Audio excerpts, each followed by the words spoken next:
इस दिवाली में आपकी डबल दिवाली का काम मैं करने वाला हूं। इस दिवाली में आपको एक बहुत बड़ा तोहफा देशवासियों को मिलने वाला है।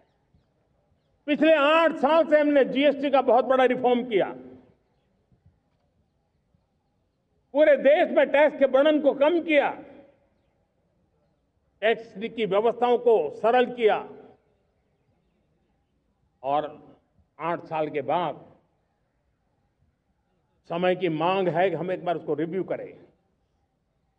हमने एक हाई पावर कमेटी को बिठा करके रिव्यू शुरू किया, राज्यों से भी विचार विमर्श किया और मेरे प्यारे देशवासियों, हम नेक्स्ट जनरेशन जीएसटी रिफॉर्म्स लेकर के आ रहे हैं।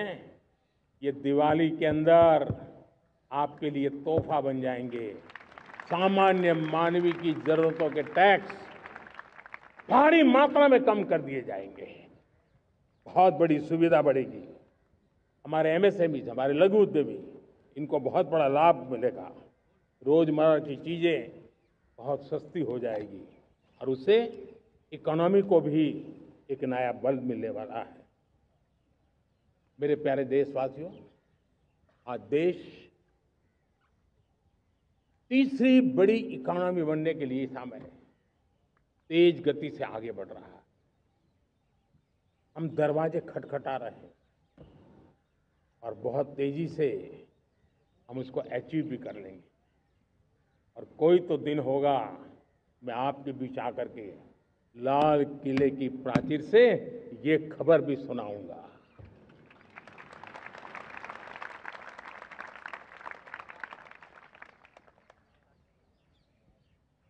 आज भारत की अर्थव्यवस्था और आर्थिक स्थिति को लेकर पूरी दुनिया आश्वस्त है। इतनी अस्थिरता के बीच आशा की किरण बना हुआ है भारत का फाइनेंशियल डिसिप्लिन, भारत की फाइनेंस की ऊर्जा। संकट के घेरे में जब अर्थव्यवस्था पड़ी हुई है, तब भारत ही उसे बाहर निकलेगा, ये भरोसा दुनिया में पनपा है। आज इन्फ्लेशन कंट्रोल में है, फॉरेन एक्सचेंज रिजर्व हमारे बहुत मजबूत है, हमारे मैक्रो इकोनॉमिक इंडिकेटर्स बहुत मजबूत है। ग्लोबल रेटिंग एजेंसी भी लगातार भारत की सराहना करती हैं। भारत की अर्थव्यवस्था पर ज्यादा से ज्यादा विश्वास व्यक्त कर रही है। ये बढ़ती हुई अर्थव्यवस्था का लाभ मेरे देश के गरीबों को मिले, मेरे देश के किसानों को मिले, मेरे देश की नारी शक्ति को मिले, मेरे देश के मध्यम वर्ग को मिले, मेरे देश की विकास धारा को ताकत देने वाला बने। उस दिशा में हम नए नए प्रयास करें। आज युवाओं के लिए नए नए सेक्टर्स में हमारे नौजवानों के लिए अवसर बन रहे हैं। स्किल डेवलपमेंट, स्वरोजगार, बड़ी बड़ी कंपनियों में इंटर्नशिप, इस पर एक बहुत बड़े स्तर पर अभियान चल रहा है। और इसलिए देश के नौजवानों, आज मैं आपके लिए भी एक खुश खबर लेकर के आया। मेरे देश के नौजवानों के लिए आया। आज 15 अगस्त है। आज 15 अगस्त के ही दिन मेरे देश के युवाओं के लिए 1 लाख करोड़ रुपए की योजना हम चालू कर रहे हैं, लागू कर रहे हैं। आज से प्रधानमंत्री विकसित भारत रोजगार योजना आज ही 15 अगस्त को लागू हो रही है। ये आपके लिए बहुत खुशखबरी है। इस योजना के तहत निजी क्षेत्र में पहली नौकरी पाने वाले नौजवान को, बेटे बेटी को 15,000 रुपया सरकार की तरफ से दिए जाएंगे। कंपनियों को भी नए रोजगार देने के अवसर जो भी ज्यादा जुटाएगा, उनको भी प्रोत्साहन राशि दी जाएगी। प्रधानमंत्री विकसित भारत रोजगार योजना करीब करीब 3.5 करोड़ नौजवानों को रोजगार के नए अवसर बनाएगी। मैं सभी नौजवानों को इसके लिए बहुत बहुत बधाई देता हूं। मेरे प्यारे देशवासियों, आज भारत में नारी शक्ति का लोहा हर कोई मानने लगा। बढ़ती इकोनॉमी की लाभार्थी हमारी नारी है, लेकिन बढ़ती इकोनॉमी को गति देने में भी हमारी नारी का बहुत बड़ा योगदान भी, हमारी मातृशक्ति का योगदान है, हमारी स्त्री शक्ति का योगदान है। स्टार्टअप से लेकर स्पेस सेक्टर तक हमारी बेटियां छाई हुई हैं, खेल के मैदान में छाई हुई हैं, फौज में चमक रही है। आज गर्व के साथ नारी कंधे से कंधा मिलाकर के देश की विकास यात्रा में भागीदार हो रही। देश गर्व से भर गया जब एनडीए की विमेन कैडेट्स, उनका पहला पास आउट हुआ था। पूरा देश गर्व से भर गया था। सारे टीवी चैनल उसी के पीछे लगे हुए थे। कितने बड़े गौरव की पल थी। Self help group, 10 crore self help group की बहनें क्या कमाल कर रही है। नमो ड्रोन दीदी नारी शक्ति की एक नई पहचान बनी। गांव में मुझे एक बहन मिली, वो कहती मुझे अब तो गांव वाले पायलट कह करके बुलाते हैं। बड़े गर्व से कह रहे हैं। ज्यादा पढ़ी लिखी नहीं थी, लेकिन उसका रतबा पैदा हुआ है। साथियों, हमने 3 करोड़ महिलाओं को लखपति दीदी बनाने का संकल्प लिया था। 3 करोड़। और मुझे आज संतोष है कि हम तेज गति से काम कर रहे हैं। समय से पहले 3 करोड़ का लक्ष्य पार कर लेंगे। और आज मैं खुशी से देश को बताना चाहता हूं कि मेरे नारी शक्ति का सामर्थ्य देखिए। देखते ही देखते 2 करोड़ महिलाएं लखपति दीदी बन चुकी है। आज कुछ लखपति दीदी हमारे सामने बैठी है।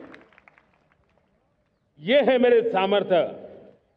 और मेरा विश्वास है दोस्तों, भारत की विकास यात्रा में उनकी भागीदारी बढ़ने वाली। मेरे प्यारे देशवासियों, मेरे देश के किसानों का भारत की अर्थव्यवस्था में बहुत बड़ा योगदान है। भारत के किसानों की मेहनत रंग ला रही है। पिछले साल अनाज के उत्पादन में मेरे देश के किसानों ने के पुराने सारे विक्रम तोड़ दिए। ये सामर्थ्य है मेरे देश का। उतनी ही जमीन, लेकिन व्यवस्थाएं बदली, पानी पहुंचने लगा, अच्छे सीड्स मिलने लगे, किसानों को अच्छी सुविधाएं मिलने लगी, तो वो अपना सामर्थ्य देश के लिए बढ़ा रहा है। आज भारत दूध, दाल, जूट जैसे उत्पादन में नंबर 1 है दुनिया में। आज दुनिया का दूसरा सबसे बड़ा फिश प्रोड्यूसर। मेरे मछुआरा भाई बहनों की ताकत देखिए। फिश प्रोड्यूशन में दुनिया में हम दूसरे नंबर पर पहुंच चुके हैं। आज भारत चावल, गेहूं, फल और सब्जी के उत्पादन में भी दुनिया में दूसरे नंबर पर पहुंच चुका है। साथियों, आपको खुशी होगी, मेरे देश के किसान जो पैदावार देते हैं, आज वो उत्पादन दुनिया के बाजार में पहुंच रहा है। 4 लाख करोड़ रुपया एग्रो प्रोडक्ट का एक्सपोर्ट हुआ है। ये मेरे देश के किसानों ने हमें ताकत दिखाई है। हम छोटे किसान हो, पशुपालक हो, मछुआरे हो, देश के विकास की अनेक योजनाओं का लाभ आज हम उन तक पहुंचा रहे हैं। पीएम किसान सम्मान निधि हो, रेन वाटर हार्वेस्टिंग हो, सिंचाई की योजनाएं हो, क्वालिटी सीड्स हो, फर्टिलाइजर की आवश्यकता हो, हर क्षेत्र में आज और किसान को एक भरोसा हो गया है फसल बीमा का। वो साहसिक बना रहा, उसका परिणाम भी देश को मिल रहा है। जो पहले कल्पना की बात थी वो आज हकीकत बन गई है। देशवासियों, हमारे देश के पशुधन को बचाने के हमें कोविड की वैक्सीन मुफ्त में मिली, वो तो याद है, लेकिन हम पशुधन के लिए भी अब तक 125 डोज मुफ्त में पशुओं को लगा चुके हैं। फूट एंड माउथ डिसीज से मुक्ति पाने के लिए, जो हमारा यहाँ उत्तर भारत में उसे खुरपका मुंहपका बीमारी कहते हैं, उसे बचाने के लिए 125 करोड़ डोज हम लगा चुके हैं और मुफ्त में लगा चुके हैं। हम खेती के मामले में देश के वो जिले जहां के किसान औरों से पीछे रह गए, किसी न किसी कारण से 100 जिले ऐसे हैं जहां अपेक्षाकृत कम खेती है, और इसलिए हमने 100 जिले आइडेंटिफाई किए हैं पूरे देश में से, और वहां के किसानों को एम्पावर करना, किसानों को शक्ति देना, किसानों को मदद करने का एक अभियान चलाया है। और इसके लिए पीएम धन धान्य कृषि योजना का आरंभ किया है। पीएम धन धान्य कृषि योजना वो देश के 100 जिले जहां थोड़ी सी भी मदद कर देंगे तो वहां का किसान भी भारत के अन्य किसानों की बराबरी कर देगा। मेरे प्यारे देशवासियों, भारत के किसान, भारत के पशुपालक, भारत के मछुआरे, ये हमारी सबसे बड़ी प्राथमिकता है। भारत के किसान, भारत के मछुआरे, भारत के पशुपालक, उनसे जुड़ी किसी भी अहितकारी नीति के आगे मोदी दीवार बन के खड़ा है।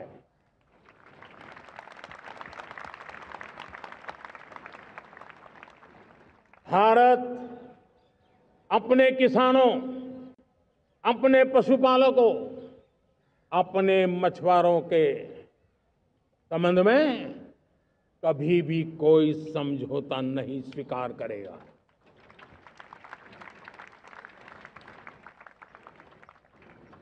प्यारे देशवासियों, गरीबी क्या होती है मुझे किताबों में पढ़ना नहीं पड़ा है, मैं जानता। सरकार में भी रहा हूं और इसलिए मेरी कोशिश रही है कि सरकार फाइलों में नहीं होनी चाहिए। सरकार देश के नागरिकों की लाइफ में होनी चाहिए। दलित हो, पीड़ित हो, शोषित हो, वंचित हो, उनके लिए सकारात्मक रूप से सरकारें प्रोएक्टिव हो, सरकारें प्रो पीपल हो, उस दिशा में हम निरंतर प्रयास कर रहे हैं। समाज के हर जरूरत व्यक्ति के लिए, कुछ लोगों को लगता है कि सरकार की योजनाएं पहले भी आती थी। जी नहीं, हम सरकार की योजनाओं को जमीन पर उतार रहे हैं, सैचुरेशन पर बल देते हैं, और सामाजिक न्याय का अगर कोई सच्चा एजुकेशन है तो सैचुरेशन में है, जिसमें कोई हकदार छूटे नहीं, हकदार के घर तक सरकार जाए और उसे अपना हक की चीजें मिले, उसके लिए हम काम कर रहे हैं। जनधन अकाउंट जब खोले गए ना, वो सिर्फ बैंक का अकाउंट था ऐसा नहीं है, उसे एक स्वाभिमान मिला था कि बैंक के दरवाजे मेरे लिए भी खुलते हैं, मैं भी बैंक के दरवाजे में जाकर के टेबल पे हाथ रख करके बात कर सकता हूं।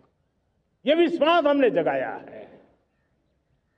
आयुष्मान भारत ने बीमारी को सहने की आदत से मुक्ति दिलाने का और उनको अच्छे स्वास्थ्य के लिए मदद करने का काम और जब हम वरिष्ठ नागरिकों को 5 लाख रुपए से ज्यादा मदद कर करके उनके आरोग्य की चिंता करते हैं, आज पीएम आवास 4 करोड़ गरीबों को घर मिलना मतलब जिंदगी के नए सपने वहां सजते हैं। वो सिर्फ 4 दीवारें नहीं है दोस्तों। रेहड़ी पटरी वालों के लिए पीएम स्वनिधि योजना, जो कभी ब्याज के चक्कर में फंसा रहता था, आज पीएम स्वनिधि से रेहड़ी पटरी वाला भी, और आपने देखा वो यूपीआई से पैसे लेता है, यूपीआई से पैसे देता है। ये बदलाव आखिरी व्यक्ति तक चिंता लोगों की लाइफ में सरकार होनी चाहिए। उसी के कारण ये जमीन से जुड़ी योजनाएं बनती हैं और जमीन से जुड़ी योजनाएं जमीन पर उतरती हैं और जमीन से उतरी हुई योजनाएं जीवन में बदलाव लाने का एक सशक्त माध्यम बन जाती है। एक समय था, गरीब हो, पीड़ित हो, आदिवासी हो, वंचित हो, दिव्यांग हो, हमारी विधवा माताएं बहनें हो, अपने हक के लिए दर दर भटकते रहते थे। सरकारी दफ्तरों में चक्कर लगाते लगाते जिंदगी पूरी हो जाती। आज सरकार आपके दरवाजे पर आती है, सैचुरेशन के अप्रोच को लेकर के आती है। करोड़ों लाभार्थियों को सरकारी योजनाओं का लाभ मिल रहा है। डायरेक्ट बेनिफिट ट्रांसफर एक बहुत बड़ा क्रांतिकारी काम हुआ है।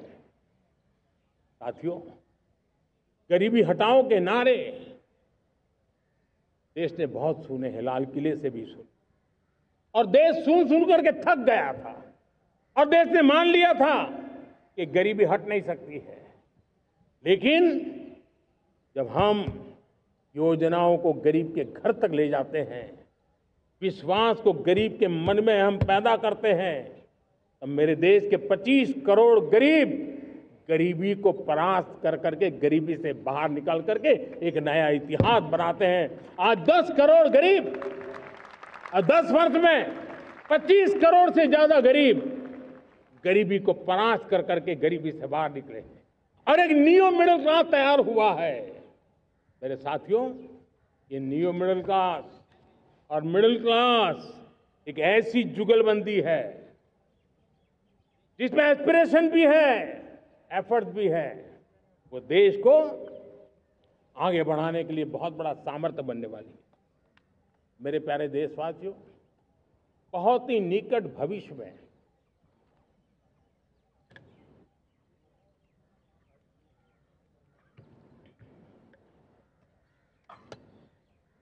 मेरे प्यारे देशवासियों, बहुत ही निकट भविष्य में महान समाज सुधारक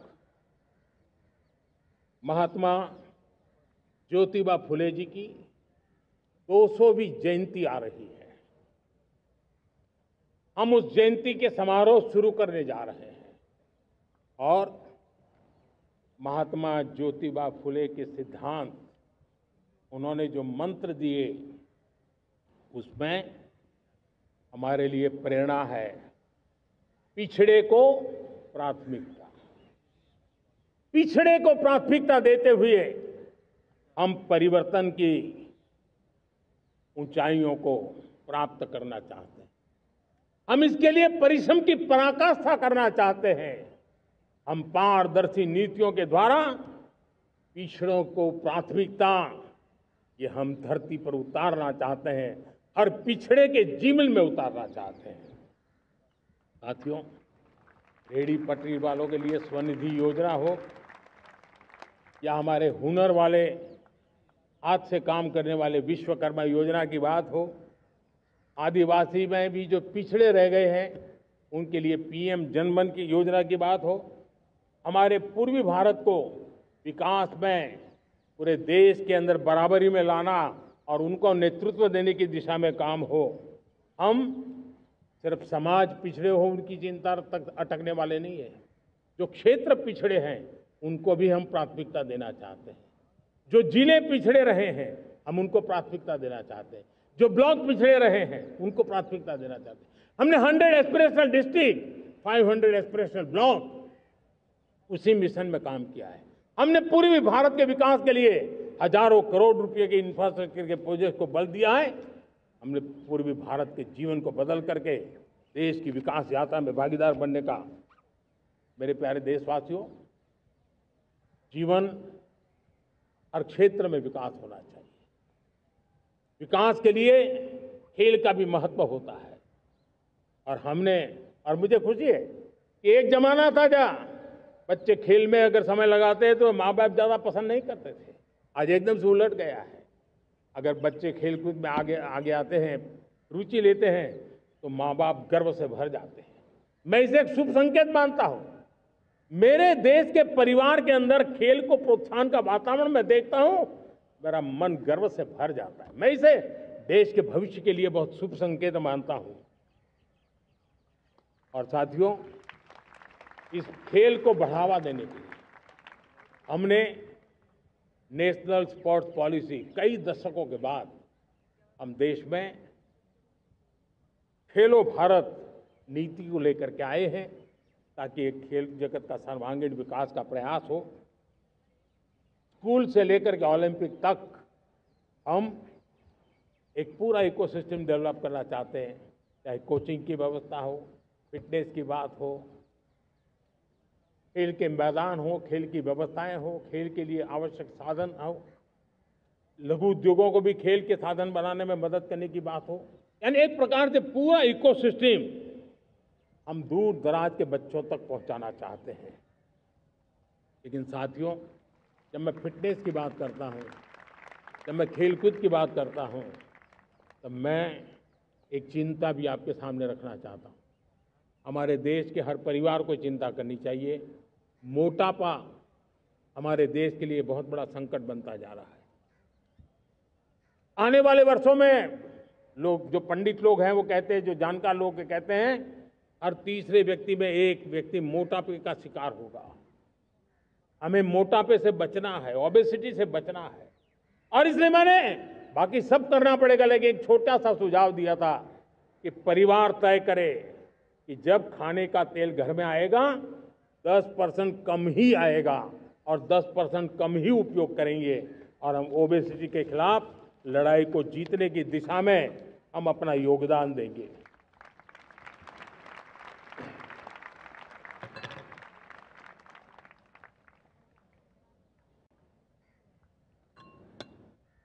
मेरे प्यारे देशवासियों, हमारा देश भाग्यवान है। हजारों साल की विरासत के हम धनी हैं, और वो हमें निरंतर ऊर्जा मिलती है, प्रेरणा मिलती है, त्याग और तपस्या की राह मिलती है। आज गुरु तेग बहादुर, यह वर्ष गुरु तेग बहादुर जी का 350वां शहीदी वर्ष है। देश की संस्कृति की रक्षा, भारत के मूल्यों की रक्षा के लिए उन्होंने अपना सब कुछ न्योछावर कर दिया। मैं आज उनको नमन करता हूं। साथियों, हमारी संस्कृति की ताकत हमारी विविधता है। हम विविधता को सेलिब्रेट करना चाहते हैं। हम विविधता को सेलिब्रेट करने की आदत बनाना चाहते हैं। यह हमारा गौरव है कि हमारा भारत माँ का ये बगीचा कितने विविध प्रकार के फूलों से सजा हुआ है, कितनी विविधताएं हैं। ये विविधता हमारे लिए एक बहुत बड़ा, हमारी विरासत है, बहुत बड़ा गौरव है। हमने प्रयागराज के महाकुंभ में देखा भारत की विविधता को कैसे जिया जाता है। एक स्थान पर करोड़ों लोग, एक ही भाव, एक ही प्राण, एक ही प्रयास, दुनिया के लिए बहुत बड़ा अजूबा है। महाकुंभ की वो सफलता भारत की एकता की, भारत के सामर्थ्य की दुहाई देती है। साथियों, हमारा देश भाषाओं की विविधता से बहुत ही भरा हुआ है, पुलकित है। और इसीलिए हमने मराठी, असमिया, बांग्ला, पाली, प्राकृत को क्लासिकल लैंग्वेज का दर्जा दिया है। और मेरा मत है हमारी भाषाएं जितनी विकसित होगी, हमारी सभी भाषाएं जितनी समृद्ध होगी, हमारे नॉलेज के सिस्टम को भी उतना ही बल मिलने वाला है। और हमारी वो ताकत है, आज जब डेटा का जमाना है ना, तो ये ताकत दुनिया के लिए भी बड़ी ताकत बन सकती है। इतना सामर्थ्य हमारी लैंग्वेज में। हमें हमारी सभी भाषाओं पर गर्व होना चाहिए। हमारी सभी भाषाओं के विकास के लिए हर किसी ने बनते हुए प्रयास करना चाहिए। साथियों, पांडुलिपि में हमारे ज्ञान के भंडार पड़े हैं, लेकिन उसके प्रति उदासीनता रही है। इस बार हमने ज्ञान भारतम योजना के तहत देश भर में जहां भी हस्तलिखित ग्रंथ है, जहां पांडुलिपियां हैं, सदियों पुराने जो दस्तावेज हैं, उनको खोज खोज करके आज की टेक्नोलॉजी का उपयोग करते हुए उस ज्ञान की समृद्धि को आने वाली पीढ़ियों के लिए काम आए, उस दिशा में काम कर रहे हैं। मेरे प्यारे देशवासियों, हमारा स्पष्ट मत है, यह देश सिर्फ सरकारें नहीं बनाती है, ये देश राजसत्ता पर विराजमान लोग ही नहीं बनाते हैं, ये देश शासन की धुरा संभालने वाले नहीं बनाते हैं।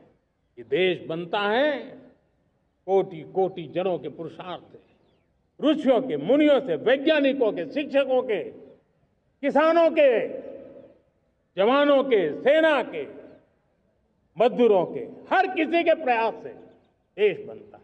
हर किसी का योगदान होता है, व्यक्ति का भी होता है, संस्थाओं का भी होता है।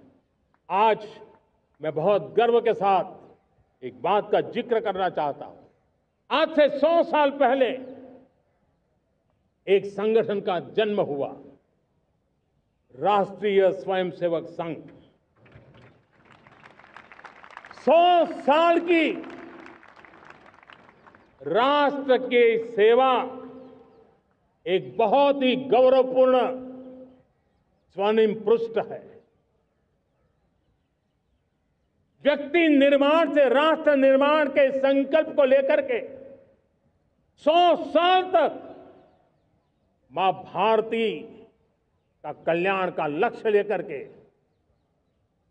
लक्षावधि स्वयंसेवकों ने मातृभूमि के कल्याण के लिए अपना जीवन समर्पित किया है। सेवा, समर्पण, संगठन और अप्रतिम अनुशासन, ये जिसकी पहचान रही है, ऐसा राष्ट्रीय स्वयंसेवक संघ दुनिया का ये सबसे बड़ा एनजीओ है। एक प्रकार से 100 साल का उसका समर्पण का इतिहास है। आज लाल किले की प्राचीर से 100 साल की इस राष्ट्र सेवा की यात्रा में योगदान करने वाले सभी स्वयंसेवकों को आदरपूर्वक स्मरण करता हूं और देश गर्व करता है राष्ट्रीय स्वयंसेवक संघ की इस 100 साल की भव्य समर्पित यात्रा को, और हमें प्रेरणा देता रहेगा। मेरे प्यारे देशवासियों, हम समृद्धि की ओर जा रहे हैं, लेकिन समृद्धि का रास्ता सुरक्षा से गुजरता है। पिछले 11 वर्षों में राष्ट्र सुरक्षा, राष्ट्र रक्षा, राष्ट्र के नागरिकों की रक्षा, इन सभी मोर्चों पर हमने पूरे समर्पण भाव से काम किया है। हम बदलाव लाने में सफल हुए हैं। यह देश जानता है कि हमारे देश का बहुत बड़ा जनजातीय क्षेत्र नक्सलवाद की चपेट में, माओवाद की चपेट में पिछले कई दशकों से लहूलुहान हो चुका था। सबसे ज्यादा नुकसान मेरे आदिवासी परिवारों को हुआ। आदिवासी माताओं बहनों ने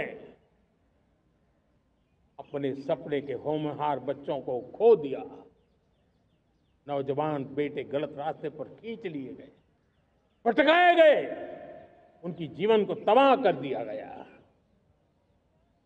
हमने फौलादी हाथ से काम लिया। एक समय था, कभी 125 से ज्यादा जिलों में नक्सलवाद अपनी जड़ें जमा चुका था। माओवाद की चंगुल में हमारे जनजातीय क्षेत्र, हमारे जनजातीय नौजवान फंसे हुए थे और आज 125 जिलों में से कम होते होते हम 20 पर ले आए हैं। उन जनजातीय समाज की सबसे बड़ी हमने सेवा की है। और आप देखिए, एक जमाना था जब बस्तर को याद करते ही माओवाद, नक्सलवाद, बम बंदूक की आवाज सुनाई देती थी। उसी बस्तर में माओवाद नक्सल से मुक्त होने के बाद जब बस्तर के नौजवान ओलंपिक करते हैं, हजारों नौजवान भारत माता की जय बोल करके खेल के मैदान में उतरते हैं, पूरा वातावरण उत्साह से भर जाता है। ये बदलाव देख रहा है। जो क्षेत्र कभी रेड कॉरिडोर के रूप में जाने जाते थे, वो आज विकास के ग्रीन कॉरिडोर बन रहे हैं। साथियों, हमारे लिए गर्व की बात है, भारत के नक्शे में जिन क्षेत्रों को लहूलुहान कर दिया गया था, लाल रंग से रंग दिया गया था, हमने वहां संविधान, कानून और विकास का तिरंगा फहरा दिया है। मेरे प्यारे देशवासियों, ये भगवान बिरसा मुंडा की 150वीं जयंती का अवसर है। तब इन जनजातीय क्षेत्रों को नक्सल से मुक्त कर करके, मेरे जनजातीय परिवार के नौजवानों की जिंदगी बचा करके हमने भगवान बिरसा मुंडा को एक सच्ची श्रद्धांजलि दी है।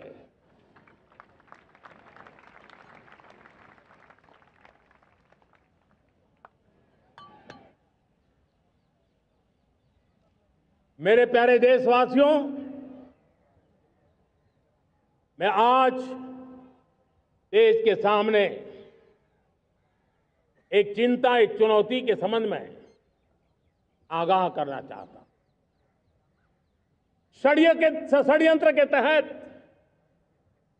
सोची समझी साजिश के तहत देश की डेमोग्राफी को बदला जा रहा है। एक नए संकट के बीज बोए जा रहे हैं और ये घुसपैठिए मेरे देश के नौजवानों की रोजी रोटी छीन रहे हैं। एक घुसपैठिए मेरे देश की बहन बेटियों को निशाना बना रहे हैं। ये बर्दाश्त नहीं होगा। ये घुसपैठिए भोले भाले आदिवासियों को भ्रमित करके उनकी जमीनों पर कब्जा कर रहे हैं। ये देश सहन नहीं करेगा। और इसलिए मेरे प्यारे देशवासियों, जब डेमोग्राफी परिवर्तन होता है, सीमावर्ती क्षेत्रों में डेमोग्राफी में परिवर्तन होता है, तब राष्ट्रीय सुरक्षा के लिए संकट पैदा होता है। देश की एकता, अखंडता और प्रगति के लिए ये संकट पैदा, सामाजिक तनाव के बीज बो देता है। और कोई देश अपना देश घुसपैठियों के हवाले नहीं कर सकता है। दुनिया का कोई देश नहीं कर सकता है, तो हम भारत को कैसे कर सकते हैं? हमारे पूर्वजों ने त्याग और बलिदान से आजादी पाई है, हमें स्वतंत्र भारत दिया है। उन महापुरुषों के प्रति हमारा कर्तव्य है कि हम हमारे देश में ऐसी हरकतों को स्वीकार न करें। उनकी सच्ची श्रद्धांजलि होगी। और इसलिए मैं आज लाल किले की प्राचीर से कहना चाहता हूं, हमने एक हाई पावर्ड डेमोग्राफी मिशन शुरू करने का निर्णय किया है। ये मिशन, इस मिशन के द्वारा ये जो भीषण संकट नजर आ रहा है, भारत पे मंडरा रहा है जो संकट है, उसको निपटाने के लिए तय समय में सुविचारित, सुनिश्चित रूप से अपने कार्य को करेगा। उस दिशा में हम आगे बढ़ रहे हैं। मेरे प्यारे देशवासियों, कल जन्माष्टमी का पावन पर्व है। भगवान श्री कृष्ण का जन्मोत्सव देश में मनाया जाता है। साथियों, जब मुझे भगवान श्री कृष्ण याद आते हैं तो हम देख रहे हैं कि पूरे विश्व में आज युद्ध के तौर तरीके बदल रहे हैं। हमने देखा है कि भारत युद्ध के हर नए तौर तरीकों को निपटने में समृद्ध है। हमने ऑपरेशन सिंदूर में दिखा दिया है, टेक्नोलॉजी में जो भी महारत थी। पाकिस्तान ने हमारे सैन्य ठिकानों पर, हमारे एयरबेस पर, हमारे संवेदनशील स्थलों पर, हमारे आस्था के केंद्रों पर, हमारे नागरिकों पर मिसाइल्स, ड्रोन अनगिनत मात्रा में उन्होंने वार किया। देश ने देखा है, लेकिन देश को सुरक्षित रखने के जो प्रयास पिछले 10 साल में हुए हैं, उस ताकत का परिणाम था कि उनके हर हमले को हमारे जाबाजों ने और हमारी टेक्नोलॉजी ने तिनके की तरह बिखेर दी।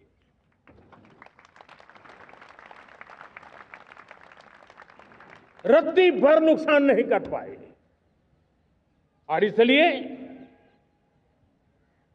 जब युद्ध के मैदान में टेक्नोलॉजी का विस्तार हो रहा है, टेक्नोलॉजी हावी हो रही है, तब राष्ट्र की रक्षा के लिए, देश के नागरिकों की सुरक्षा के लिए हमें भी, हमने जो आज महारत पाई है, वो महारत का और विस्तार करने की जरूरत है।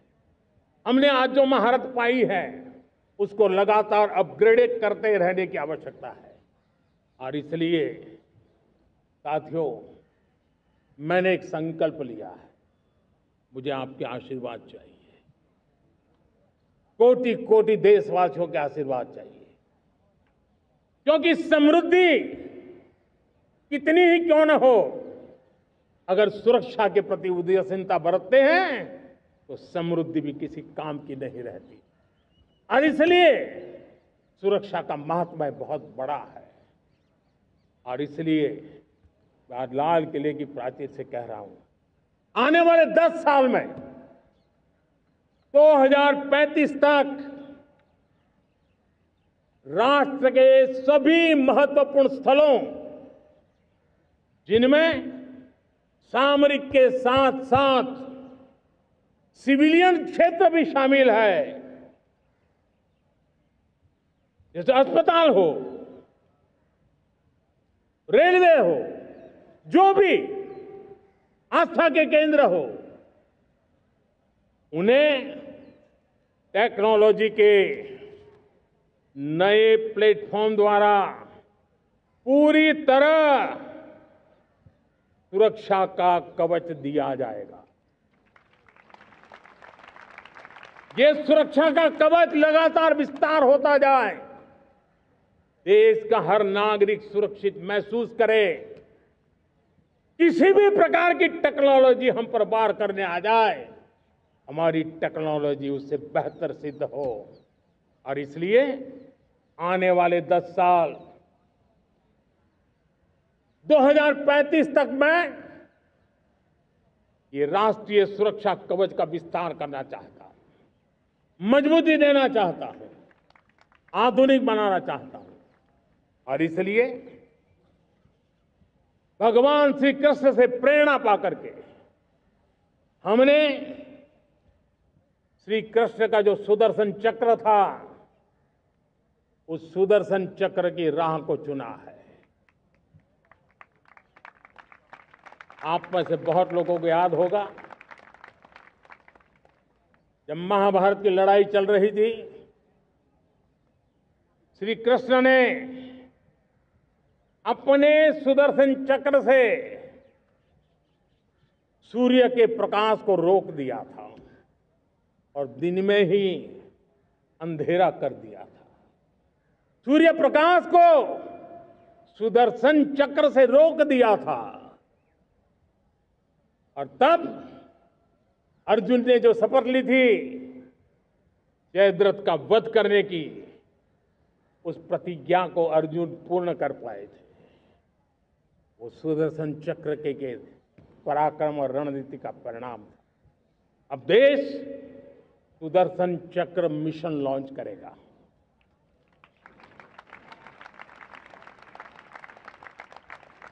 ये मिशन सुदर्शन चक्र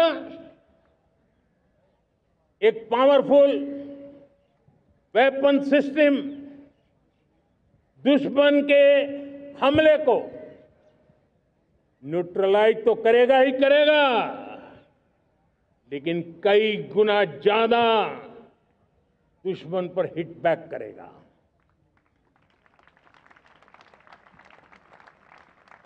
हमने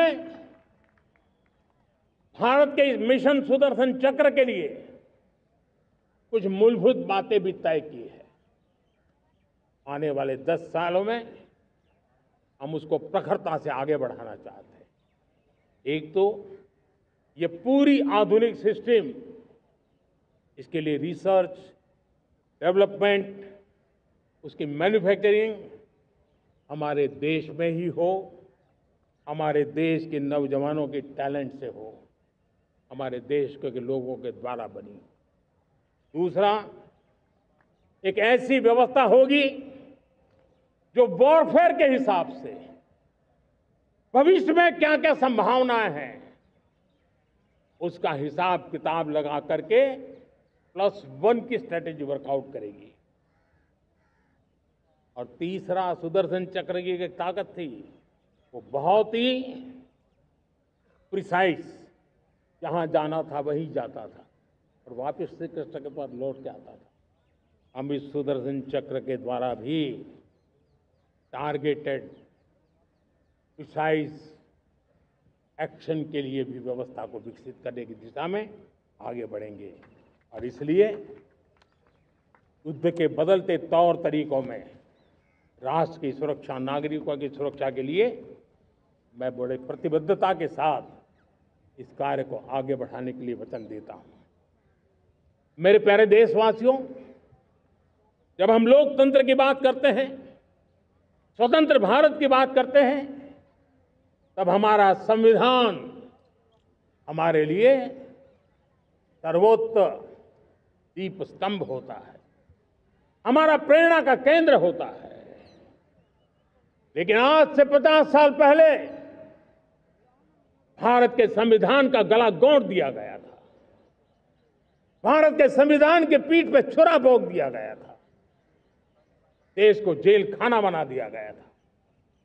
आपातकाल लगा दिया गया था। इमरजेंसी थोप दी गई थी। इमरजेंसी के 50 साल हो रहे। देश की किसी भी पीढ़ी ने संविधान की हत्या के इस पाप को कभी भूलना नहीं चाहिए। संविधान की हत्या करने वाले पापियों को नहीं भूलना चाहिए।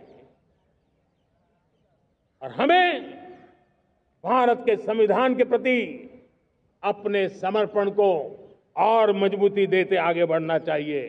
वो हमारी प्रेरणा है।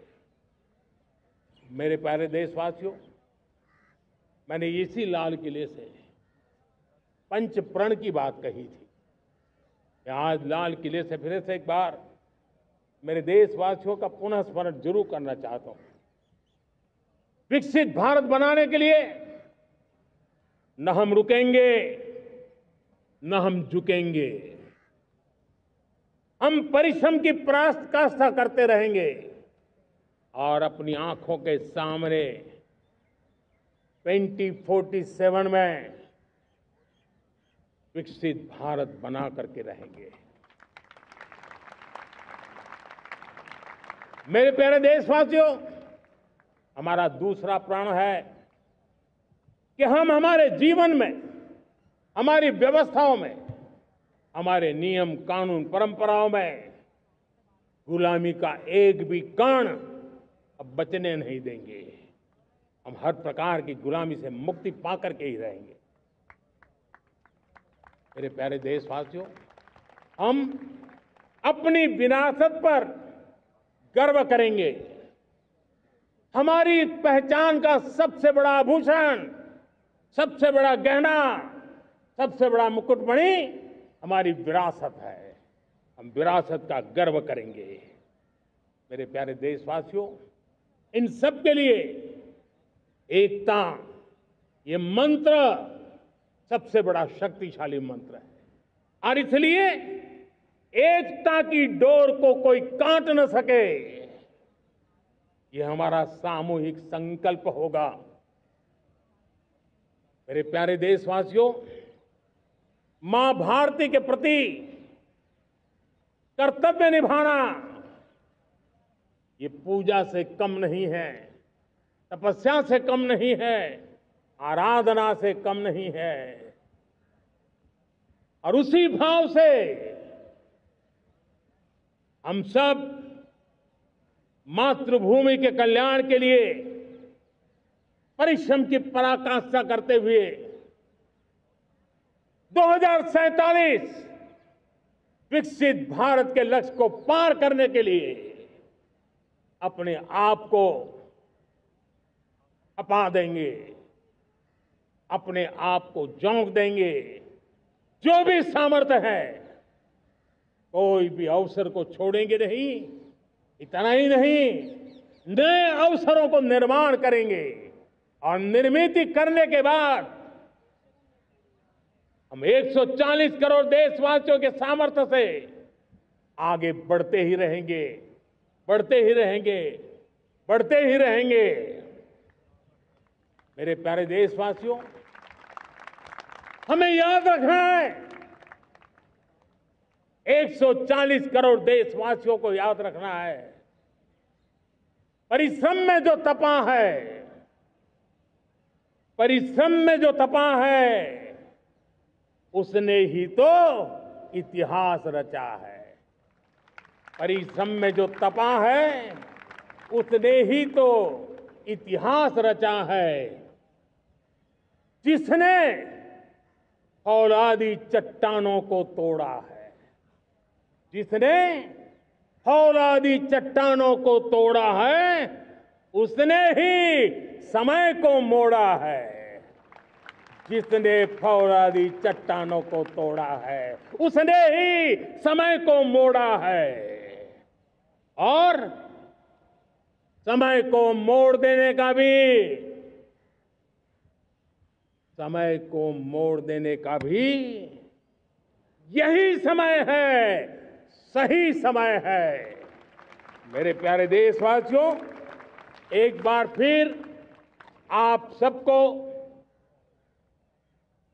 आजादी के इस महान पर्व की अनेक अनेक शुभकामनाएं देता हूं, बहुत बहुत बधाई देता हूं। मेरे साथ बोलेंगे, जय हिंद, जय हिंद, जय हिंद। भारत माता की, भारत माता की, भारत माता की।